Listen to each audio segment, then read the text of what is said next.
இன்றைய நமது மாத பூச நிகழ்ச்சியில் ஐயா அவருடைய ரமேஷ் ஐயா அவருடைய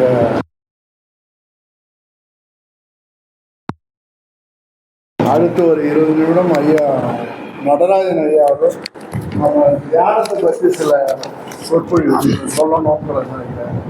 அது பேசுகிற பிறகு நமக்கு சரியாக 7:45 மணிக்கு நம்ம வடலூரில் எப்படி நம்ம தீபாவளி தரிசனம் நடக்குதோ அதே நேரத்தில் நம்ம இங்கே 7 திரைவிலைக்கு தீபாவளி தரிசனம் காமிக்க போகிறோம்.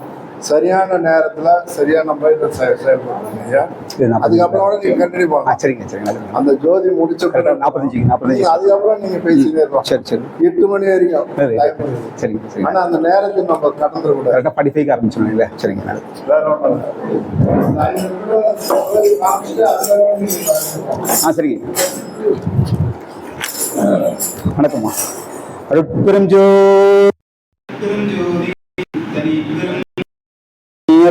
ஜோதி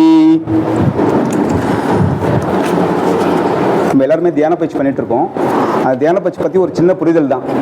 ஒளி தியானம் சொல்லிட்டு விளையாட சொல்கிறாங்க. தியானம் பார்த்தீங்கன்னா நமக்கு தவம் 2 கூறுகளாக இருக்குது. ஒன்று ஜீவகாரணியம் அண்டு சத்துவிசாரம். ஜீவகாரணியம் விளங்கும் போது அன்பும் அறிவும் உடனாக நின்று விளங்கும்ன்றாங்க. ஜீவகாரணியம் விளங்கும் போது அன்பும் அறிவும் உடனாக நின்று விளங்கும். அது விளங்கவே உபகார சக்தி விளங்கும். அந்த உபகார சக்தி விளங்கவே நமக்கு எல்லா நன்மைகளும் தோன்றுன்றாங்க. ஸோ அப்போ அதுக்கு அடிப்படையாக காரணமாக இருக்கிறது பார்த்தீங்கன்னா சத்துவிசாரம் தான். இந்த சத்துவிசாரம் பண்ண நமக்கு எப்படின்னா நமக்கு செவிக்கு உணவு கொடுக்குறோம், நம்ம உடம்பு சத்து கிடைக்க ஆரம்பிக்குது. அந்த சத்து மூலியமாக எப்படி உணவு எடுத்துக்கொண்டா என்ன ஆரோக்கியம் கிடைக்குதோ அந்த சத்துவிசாரத்து மூலியமா அதோட பெரிய ஆரோக்கியம் கிடைக்கும். அது தவத்து மூலியமா அது அதிகமாக நடக்க ஆரம்பிக்கும். இப்போ நம்ம பண்ணுறது ஜபம் பண்ணுறோம், பாத்திரம் தோத்திரங்கள் பண்ணுறது பாடல் படிக்கிறது, பக்தி பாடல் படிக்கிறது தான் ஜபம் பண்ணுறோம். அடுத்து தியானம் பண்ணுறோம், தவம் பண்ணுறோம். இந்த ஜபம் பண்ணக்குள்ள பார்த்தீங்கன்னா அதுக்கு அந்த வார்த்தைகளை உச்சரிக்க நமக்கு அந்த வார்த்தைகளை அந்த இறைவனுடைய அருள் அந்த உருவேறி நமக்கு என்ன பண்ணுது, நம்ம உள்ளம் உருகி நம்ம அந்த வார்த்தை வேற நம்ம வேற இல்லை என்ற அளவுக்கு நம்ம ரொம்ப உருக்கத்தோடு படிக்கக்கூடிய நமக்கு சந்தோஷம் உண்டாக ஆரம்பிக்குது. அதே தியானம் பண்ணக்குள்ள பார்த்தீங்கன்னா மனதை ஒரு இடத்துல நிறுத்தி பழகிறோம். நமக்கு பிடித்த கடவுளை முருகரோ விநாயகரோ யாரோ ஒருத்தர் இறைவனை நமக்கு பிடித்த கடவுளை நம்ம இந்த திருச்சிற்றம்பலத்தில் புருவ மத்தியில் நம்ம நிறுத்தி தியானம் பழகக்குள்ள பார்த்தீங்கன்னா நமக்கு மனம் வேலை செய்ய ஆரம்பிக்கும். பட் இருந்தாலும் மனம் ஒரு இடத்துல நிறுத்தி நம்ம உள்ள இருக்கிற வெளிக்குள் வெளிக்கடந்து சும்மா இருக்கும் சுகம்ன்றாங்க இல்லையா ஐயா. வெளிக்குள் வெளிக்கடந்து இறைவன்றாக வெளிக்குள் வெளியா இருக்கிறார். அவர் நமக்குள்ள ஒளியா இருக்கிறார். அந்த நமக்குள்ள இருக்கிற ஒளியா இருக்கிற இறைவனை பார்க்கறதுக்கு தான் இந்த தியானம் தவம் இருக்கலாம். இதை தியானத்திலிருந்து தவமாக மாற்றுறதுக்கான ஆற்றல் எங்க இருக்கு அப்படின்னு பார்த்தீங்கன்னா இதை இந்த சாகா கல்வின்னு சொல்றாங்க இல்லைங்களா. சாகா கல்வியை கரெக்டாக கற்றுக்கணுன்றாங்க. இறைவன் ஒருவனே என்ற அறிவே அறிவுன்றது. இறைவன் ஒருவனே என்ற என்ற அறிவே அறிவுன்றது.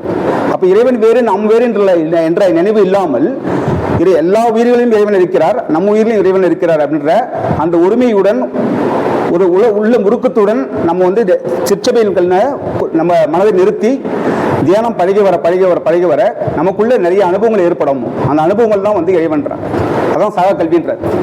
அந்த அனுபவங்கள் மாற்றங்கள் வர நம்ம உடல் பிணி அகன்று மன அழுக்குகள்லாம் அகன்று ஆனந்தமாக வாழலாம்ன்றதுக்காக தான் இந்த இவ்வளோ பாடல்கள் மூலியமாகவும் இந்த தியானத்தையும் தவத்தையும் வழிபடுத்துறாங்க.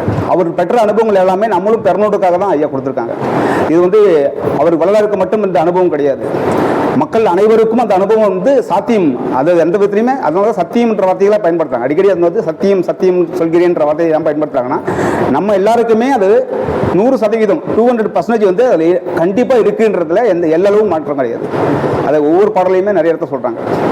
அதுக்கு கரெக்டாக புரிஞ்சுக்கணும்னு பார்த்தீங்கன்னா ஒருமையுடன் நினைது திருமலரடி நினைக்கின்ற உத்தமர்தன் உறவு வேண்டும். அந்த ஒரு இறைவன் உத்தமராக இருக்காரு. அதே மாதிரி நம்மளும் உத்தமனாக இருந்தால் தான் அந்த உத்தமருடைய உறவு நமக்கு கிடைக்கும். அவர் நமக்குள்ள இருக்கிற ஆண்டவரை நம்ம பார்க்க முடியும், இறைவனை நம்ம பார்க்க முடியும், அந்த ஒளியை நம்ம பார்க்க முடியும். அப்போ நம்ம உத்தமராக இருக்கிறதுக்கு என்ன பண்ணணும்னா அந்த ஒழுக்க நிலைகள்லாம் நின்று வாழ்ந்தாலே போதும். அப்போ இறைவன் ஒருவன்றதை நம்ம நம்பணும். இல்லை இங்கே விநாயகர் வேறு இருக்காரு, முருகர் வேறு இருக்காரு, மாரியம்மா இருக்காங்க, காரியம்மா இருக்காங்க, அல்லா இருக்காரு, இயேசுல இருக்காரு அப்படின்றது கிடையாது. எந்த பாகுபாடும் கிடையாது. எல்லா இறைவனுமே எல்லா மதமுமே எல்லா இறைவனுமே எதை சொல்லுது? அன்பு தான் இறைவன் சொல்லுது. அப்போ அந்த அன்பு மயமாக நம்ம இருந்துட்டோம்னா போதும், கருணை மயமாக இருந்துட்டா போதும். அன்பும் கருணையும் தான் இறைவனுடைய ஆற்றலை நமக்குள்ளே வெளிப்படுத்துறதுக்கான உதவுது. அதனால தான் அவங்க ஜீவகாரணியம்ன்றாங்க. அப்போ ஜீவகாரணி விளங்கும் போதுனா அது எல்லா உயிரும் கம் உயிர் போல் நினைத்து நம்ம வாழ ஆரம்பிக்கிறோம். அப்போ அந்த வாழ ஆரம்பிக்குள்ள அந்த தவத்தில் அதை பழக ஆரம்பிக்குள்ள அந்த ஒத்த உரிமையுடைய நம்ம வந்து திருச்சபை நோக்கி நம்ம அந்த உரிமையோட அந்த உருக்கத்தோடையே நம்ம கவனிக்க நமக்குள்ள அந்த ஆற்றல் உருவாக ஆரம்பிக்குது. இப்போ நம்ம இறைவனுக்குள்ளேயே நம்ம பேதம் பார்க்க ஆரம்பிச்சிட்டோம்னா அப்புறம் நமக்கு என்ன ஆகும், நம்ம உலகத்தையும் அப்படி தான் இருப்போம். அப்போ அந்த வேற்றுமை வந்துருச்சுனாலே நம்ம ஒரு படிநிலையாக நின்றுடுவோம், அந்த பக்தி நிலையாக நின்றுடுவோம், சரிகை அந்த நிலையிலே நின்றுடுவோம். திரியிலே கூட நமக்கு உருக்கம் ஏற்படாது. ஏன்னா நம்ம எதிர்பார்ப்போட பண்ண ஆரம்பிச்சிடும். இதை பாராயணம் பண்ணால் எனக்கு இது கிடைக்கும், இது பண்ணால் அது கிடைக்கும், இறைவனை போய் தொழுது எனக்கு கிடைக்கும் சொல்லிட்டு அந்த எதிர்பார்ப்பு ஆரம்பிச்சிடும். அதனால தான் இறைவன் வேறு தாம் வேறு என்ற நினைவு இல்லாமன்றாங்க. அப்போ அந்த தியானத்தில் வந்து தவன்ற நிலையில நினைவற்ற நிலைக்கு போகிறது தான். அப்போ உரிமையுடன் எனது திருமணங்களுக்கு உத்தமர்னால இந்திரிய ஒழுக்கத்தில் பார்த்தீங்கன்னா இந்த இந்திரியம்னாலே நம்ம புலன்கள் தான், புலன்கள் இருக்குங்களா, அந்த புலன்கள் ஒடுங்கிய நிலையில அடக்கம் பெறதுக்கான வேலைகள் என்னன்னா, அப்போ கண்ணுக்கு ஒழுக்கம், காதுக்கு ஒழுக்கம், மூக்கு, நாக்கு, உணர்வுகளுக்கெல்லாம் ஒழுக்கம் சொல்றாங்க இந்திரிய ஒழுக்கத்தில். அப்போ இந்த ஒழுக்கங்கள்லாம் கடைபிடிக்க என்ன ஆகுதுன்னா நமக்கு இந்த மனதை தந்து திருச்சபை நிறுத்தத்துக்கான ஆற்றல் அங்கே தான் நமக்கு பெருக ஆரம்பிக்குது. அப்போ இந்திரிய ஒழுக்கம் கர்ண ஒழுக்கம் தான் இந்த தியானத்துக்கு நமக்கு வழிவகை செய்து தரும்.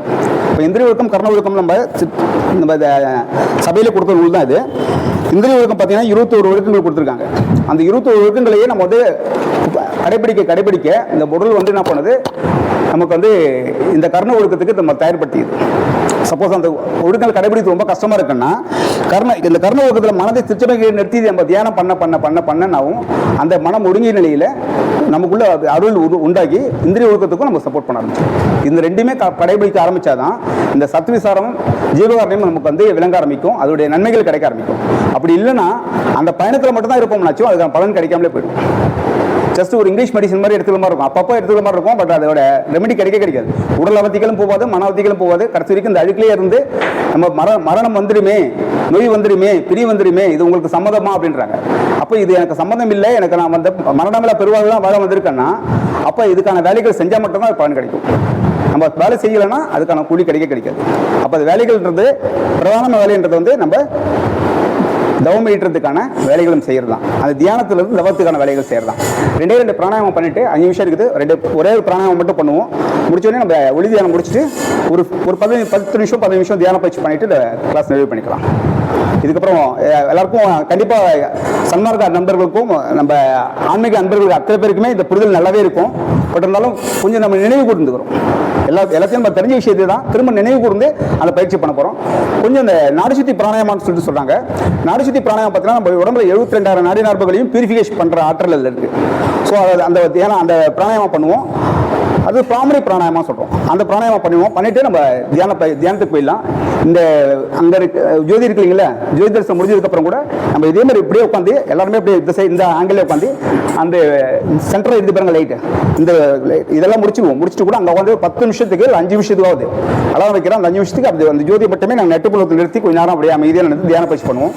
இந்த பண்ண இந்த பயிற்சி பண்ண நமக்குள்ள ஆற்றல் உருவாகும். எப்போல்லாம் வீட்டில் வாய்ப்பு இருக்குதோ அப்போ விளக்கு ஏற்றி புருவத்துக்கு நேராக தெரியுற மாதிரி அந்த விளக்கை வச்சுட்டு ஒரு 5 நிமிஷம் 10 நிமிஷம் நம்ம ஆட்டோ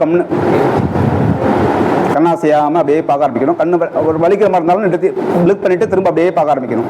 சப்போஸ் அதை மாதிரி பார்த்துட்டே இருக்கிறோம், ரொம்ப நேரம் பார்க்க முடியலனா கூட கண்ணை மூடி அந்த தீப ஒளி இங்கே இருக்கிறதா, அதில் தான் இறைவன் இருக்கிறதா பாவித்து நம்ம அப்படியே அந்த தியானத்தை கண்டினியூ பண்ண ஆரம்பிக்கும். அது எவ்வளோ நேரம் முடிஞ்சாலும் பரவாயில்ல, 1 நிமிஷமோ 2 நிமிஷமோ 5 நிமிஷமோ எவ்வளோ நேரம் முடிஞ்சாலும் பரவாயில்ல.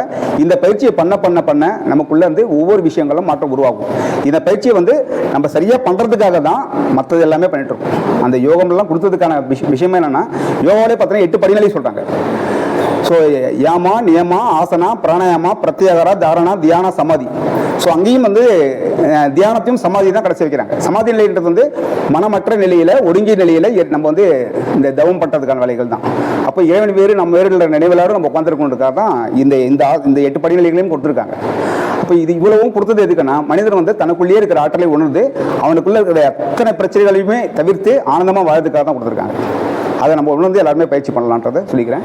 பிராணாயாமம் மட்டும் பண்ணிடுவோம், ஒரே நிமிஷம் தான் இருக்குது. பிராணாயாமம் மட்டும் ப்ராசஸ் சொல்லிடுறேன். நம்ம டைம் ரெண்டே 2 முத்ரா தான். ஒன்று வந்து சின்முத்ரா வச்சுக்கிறோம் ஒரு கையில், லெஃப்டில். இது பார்த்தீங்கன்னா ஒரு சைடு வந்து ரைட் சைடு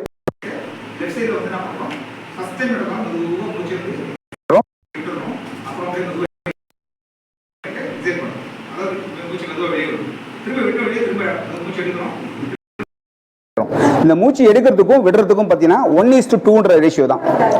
ஒரு பங்கு வெளியே எடுக்கிறோம்னா 2 பங்கு விடணும், விட்ட வெளியே திரும்ப எடுக்கிறோம், இன்னொரு பங்கு விட போகிறோம். இப்போ டைமிங் ஒளிதியானத்துக்கு டைமாக வச்சுன்றதுனால நம்ம அதை பண்ண நம்ம ஒரு தடவை நான் டெமோவை காமிக்கிறேன், 2 முறை அழகாக செஞ்சு காமிக்கிறேன், ஒரு 2 ரவுண்ட் செஞ்சு காமிக்கிறேன். யாருக்கா டவுட்னா கேட்டதுக்கப்புறம் திரும்ப அகைன் ஒரு 5 ரவுண்டு எஃபெக்டிவாக ஒரு 5 ரவுண்டு எல்லாம் பண்ணிவிட்டு நம்ம இந்த நேராக சென்ட்ரல் லைட்டை பார்த்து நம்ம 5 நிமிஷம் மெடிடேஷன் பண்ணி நம்ம கிளாஸ் நிறைவு பண்ணிக்கலாம். இப்போ நம்ம தியான பயிற்சிக்கு போயிடலாம், ஜோதி தரிசனத்துக்கு போயிடலாம். டைம் ஆயிடுச்சுன்றதுலாம் ஜோதி தரிசனத்துக்கு போயிட்டு திரும்ப கண்டினியூ பண்ணலாம். நன்றிங்க ஐயா. அந்த ப்ராக்டிஸ் மட்டும்